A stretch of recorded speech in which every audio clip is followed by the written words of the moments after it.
The human brain invented an idea called a future. No other animal has a sense of a future as we do. And because we invented this idea of a future, we're the only animal that said we can affect the future by what we do today.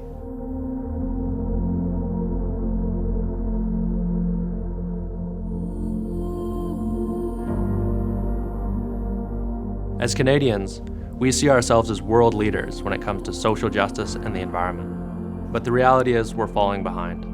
From Sarnia to Athabasca, from Sydney to Grassy Narrows, Canada is peppered with toxic hotspots left over from irresponsible and poorly regulated industrial activities that'll take years to clean up and will cost taxpayers billions of dollars.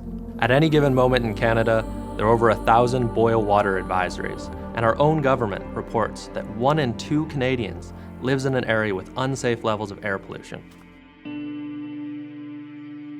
30 to 35 years ago, we celebrated what we thought were great victories. We stopped clear-cut logging in areas. We stopped dams that were going to be built, and we celebrated them as great victories. But now I find that we're fighting exactly the same battles again. So in many ways, I think I and others in the environmental movement failed to shift the frame or the way that we see the world. And so the underlying root causes of our destructiveness haven't been dealt with. Again and again, we're seeing large industrial projects moving forward without the kind of oversight and monitoring that's required to be in place to ensure that communities nearby are protected from the kinds of environmental damage that threatens their health and well-being. No matter where you live, you should be able to turn on the tap and drink safe water. You should know that the food your family eats is free from pesticides and other harmful chemicals. And when you go for a walk down the street, you shouldn't have to worry about breathing in toxic air pollution. Imagine for a moment living in a world where the people and places you love are protected, where preserving air, soil, and water quality are among our highest priorities. Imagine a world where decision makers can only move forward on the environment, working toward a future that is healthier and more secure. My mom and dad were born in Vancouver, raised in Canada all their lives. They couldn't vote because they were Japanese Canadians. Women weren't considered full, legitimate members of society. They couldn't vote. Gays and lesbians were not recognized as having legitimate rights. So we're constantly having our awareness opened up over time. And so it is with the environment. Around the world, more than 110 nations are doing exactly that, recognizing their citizens' right to live in a healthy environment, but not Canada. These countries, from Costa Rica to Norway, have decided that their citizens' right to live in a healthy environment is a fundamental human right, just like the right to vote or freedom of speech.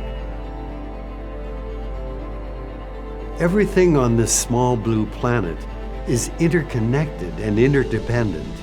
I believe that our ability to look into the future gave us the realization that we could affect the future by what we do today. There's a First Nations story about a hummingbird.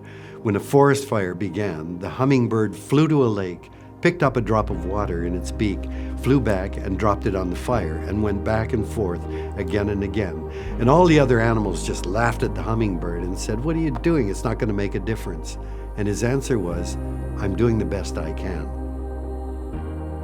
Change is possible, but it means spreading the word and engaging others in what becomes a movement.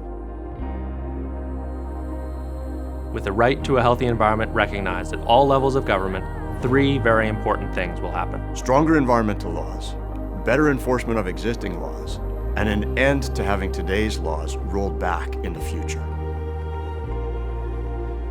Ultimately, it will mean thousands of Canadians won't have to boil their water to ensure that it's safe to drink. It will mean that every Canadian will know that the air that they breathe is safe for them, their families, and their children. And we won't risk something as fundamental as the food we feed our children being laced with harmful pesticides that should have been banned years ago. The right to a healthy environment creates a minimum standard for all of our environmental laws, meaning that no matter who forms the government in the future, today's laws can only be strengthened and never weakened. There's already a movement underway to make this a reality. Right now, almost every single Canadian believes that nature is essential to their survival. And 85% of Canadians agree that the Charter of Rights and Freedoms should include the right to live in a healthy environment. So how do we turn this belief into action?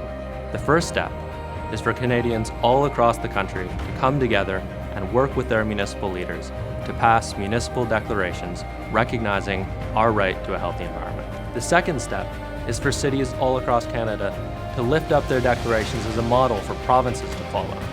This will inspire provincial leaders to pass environmental bills of rights.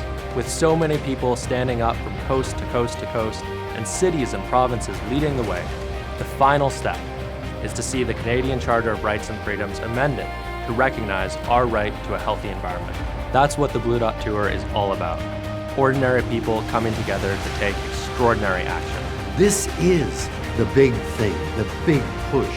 And to me, this is the chance to look at the bigger picture and begin to change the playing field. Things are only impossible until someone decides that they're not. Today is the day we decide.